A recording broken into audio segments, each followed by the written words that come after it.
नमस्कार दोस्तों, स्वागत है आप सभी का आपकी अपनी YouTube channel Shyam class study में। आज की इस वीडियो में बिहार पुलिस में पूछे जाने वाले साइंस की 30 अति महत्वपूर्ण प्रश्नों को लेकर के आए हूँ, जो संपूर्ण लूसेंट बुक का निचोड़ है। तो आप इसलिए उस प्रैक्टिस सेट को पूरा लगाइएगा और देखिएगा कि 30 क्वेश्चनों में से आप कितने क्वेश्चन सही कर पा रहे हैं। जो आने वाली बिहार पुलिस की परीक्षा में आपको हमारे इन्हीं प्रैक्टिस सेटों से प्रश्न देखने को मिल जाएंगे। तो प्रैक्टिस सेट पसंद आता है तो वीडियो को आप लाइक कर दीजिएगा। चैनल को आपने सब्सक्राइब नहीं किया तो चैनल को जरूर सब्सक्राइब कर लीजिएगा। और उस प्रैक्टिस सेट को पूरा करने के बाद इसे आप अपने सभी छोटे भाई बहनों के पास जरूर शेयर कर दीजिएगा, जिससे वो भी उस प्रैक्टिस सेट को लगाएंगे और उन्हें भी अपनी तैयारी का पता लग जाएगा कि उनकी तैयारी बिहार पुलिस परीक्षा के लिए कितनी हुई है। और प्रैक्टिस सेट को पूरा करने के बाद आपको अपना इसको जरूर शेयर कर देना है और बताना है कि आपने इस प्रैक्टिस सेट में कितने प्रश्न सही किए। तो चलिए शुरू करते हैं आज का अपना साइंस के 30 प्रश्नों का महत्वपूर्ण प्रैक्टिस सेट। तो क्वेश्चन है आपके सामने पहला कि निम्नलिखित में से किसे लाफिंग गैस कहा जाता है। तो किसे कहा जाता है लाफिंग गैस, ये आपको बताना है। तो N2O को लाफिंग गैस कहा जाता है। ऑप्शन नंबर सी इसका राइट आंसर हो जाएगा। नेक्स्ट क्वेश्चन है आपके सामने की द्रवित पेट्रोलियम गैस मुख्यतः होती है। तो द्रवित पेट्रोलियम गैस मुख्यतः कैसी होती है, ये आपको बताना है। तो द्रवित पेट्रोलियम गैस मुख्यतः होती है ब्यूटेन। कौन सी होती है? ब्यूटेन। ऑप्शन नंबर सी इसका राइट आंसर हो जाएगा। अगला क्वेश्चन है आपके सामने कि एक तत्व के समस्थानिक में, तो एक तत्व के समस्थानिक के न्यूट्रॉन क्या होता है, ये आपको बताना है पहले। तो ऑप्शन आपके सामने चारों हैं, तो उसमें बताना है आपको। इसमें होता है प्रोटॉनों की संख्या समान होती है। ऑप्शन नंबर डी इसका राइट आंसर हो जाएगा। अगला प्रश्न है आपके सामने कि सूर्य से उत्सर्जित पराबैंगनी किरणों को कौन सी गैस रोकती है।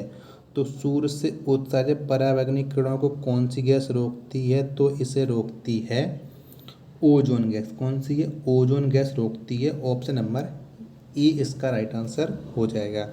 ये क्वेश्चन मध्य प्रदेश पुलिस परीक्षा के लिए भी अत्यंत महत्वपूर्ण है। जिसने भी मध्य प्रदेश पुलिस परीक्षा का फॉर्म डाला हो वो भी प्रैक्टिस सेट को लगा सकता है।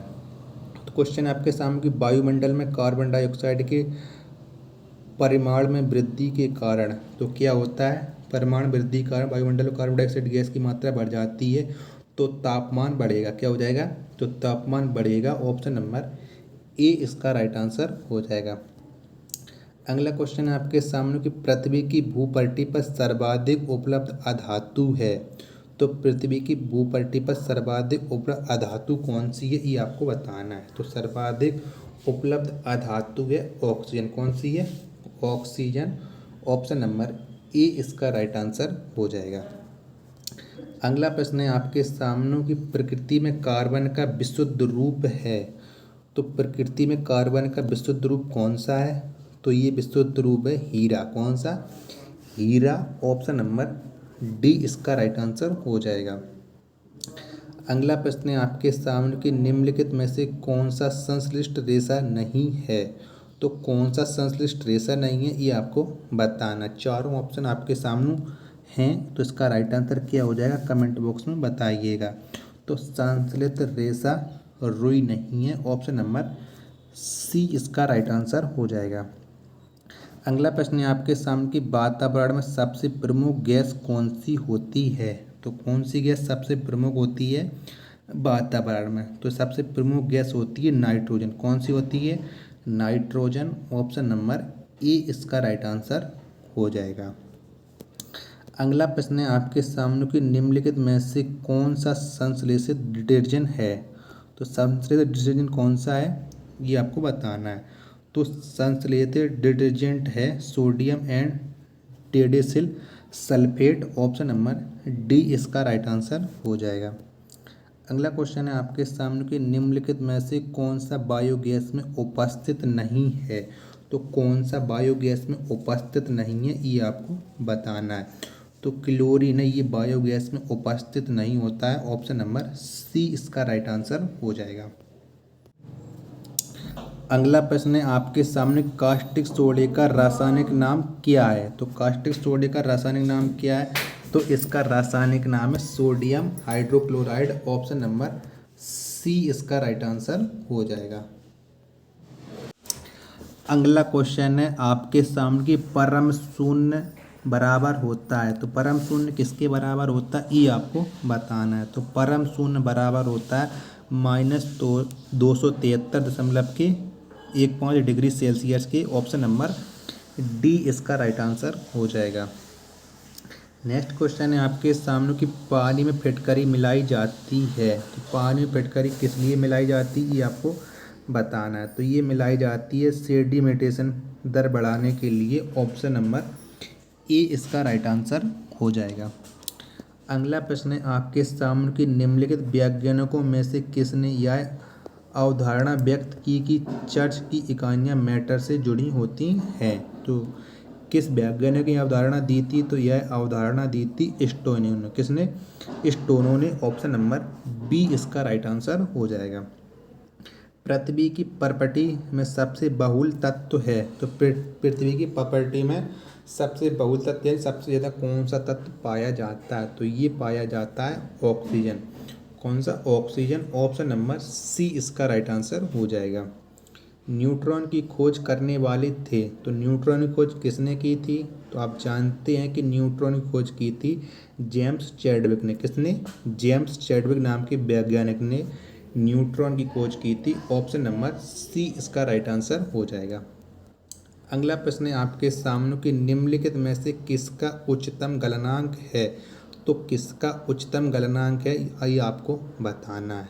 तो किसका उच्चतम गलनांक, तो ये उच्चतम गलनांक है NaCl। किसका? NaCl। ऑप्शन नंबर बी इसका राइट आंसर हो जाएगा।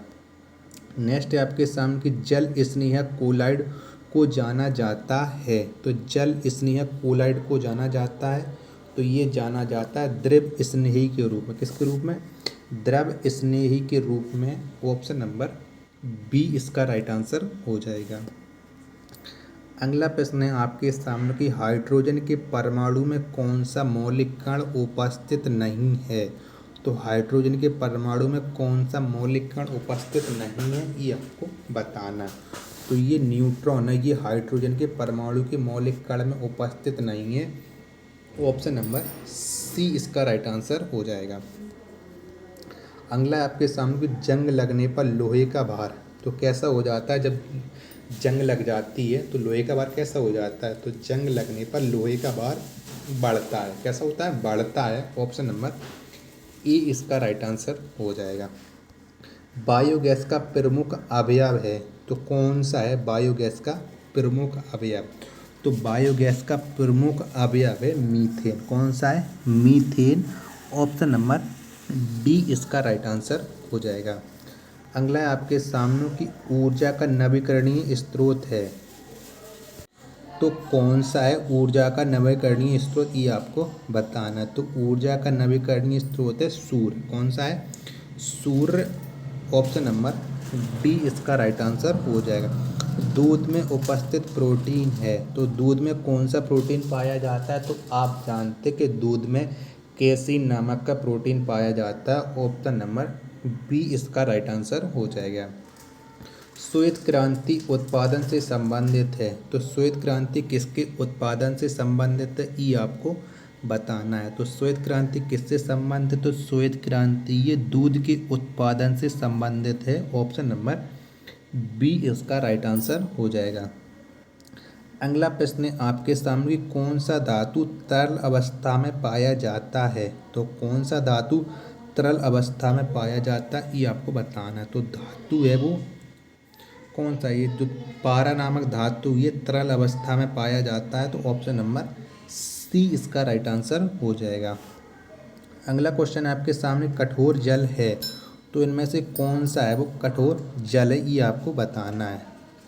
तो जो समुद्र का जल है ये कठोर जल है। ऑप्शन नंबर ए इसका राइट आंसर हो जाएगा। अगला प्रश्न है आपके सामने कि गैस कार्बन की भौतिक अवस्था होती है, तो गैस कार्बन की भौतिक अवस्था कैसी होती है ये आपको बताना है। तो गैस कार्बन की भौतिक अवस्था होती है ठोस। कैसी होती है?